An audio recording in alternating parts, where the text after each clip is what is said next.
Good afternoon. We're here at Texas Southern University's Barbara Jordan Mickey Leland School of Public Affairs, inaugural launch of the Texas statewide website and calendar. We have here today Ms. Georgia Provost, who is Texas Southern University's Community Awareness member of the program there. And so we, oh, she's a director. I stand corrected. She's the director of the program. So I would like to ask you a few questions concerning Juneteenth. I would like to know what was Juneteenth like for you as a child growing up? Well, Juneteenth to my family was a service project we had to do. We had to go and, first of all, during the week, go around and see what senior citizens' yard need to be cut, and then that car need to be washed.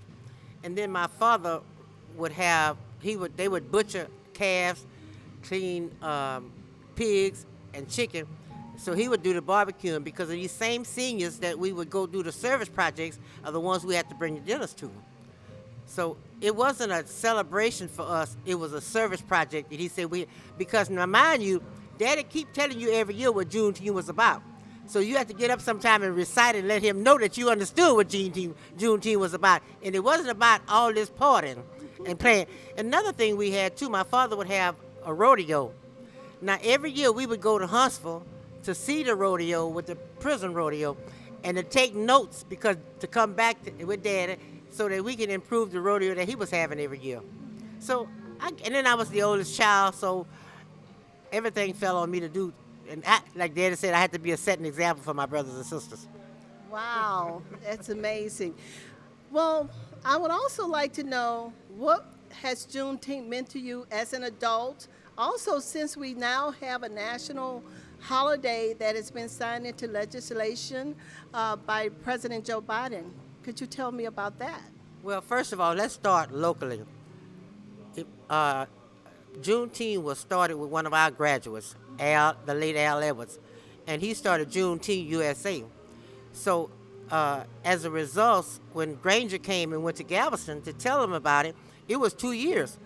And we had almost 200,000 slaves in Texas when Granger came to let them be released. And my thing has always been, Doc, how you gonna release that many slaves just in Texas now and don't give them no land, no wages, no property, no nothing? Just let them go like a bunch of cattle and you free. So, and then I like Juneteenth because it gives me an opportunity to go and talk to these young people and these young adults and tell them about Juneteenth and the purpose of it.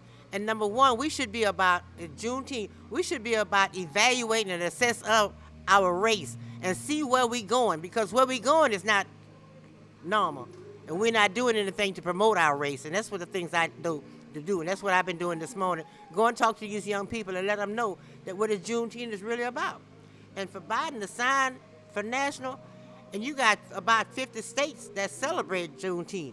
So that's a blessing. Yes, it is a blessing. So how are you enjoying the event today? Oh man, this is first class. You know, everything that my TSU do is first class. And this School of Public Affairs, and I'm not saying that because I'm on the advisory council and the vice chair, but we got a good dean, and this is a first class event. And I'm just proud to be a part of it. And I see one of my other advisory board member here, Pastor, can't think of his Max name. Miller? No, Max is my customer. Oh, okay. He and his wife is here.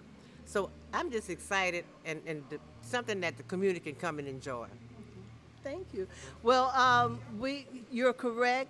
Dean George Kia is the one that had the vision to spearhead this, to appoint me as the chairperson, and hopefully we'll have him to speak before the evening is over. I know that he's going to do the welcome at the round table, but we hope. I'm glad that he said he's going back to Liberia, and I was telling him, I got more records and stuff in my studio than TSU got. We used to have 23 alumni chapters, but we had 3 international chapters. We had a chapter in Liberia, Nigeria, and Iran. So we might need to get him to give us some connections for Liberia so we can get this chapter going back again, because the people that we have here now don't have a clue. Wow. So what do you think about the Barbara Jordan Mickey Leland School of Public Affairs Texas statewide website and calendar? Hey, I endorsed it 100% and gonna get everybody else to endorse it 100%. Absolutely. Thank you. Thank you Doc. for that, Ms. Provost. Thank you. Yes.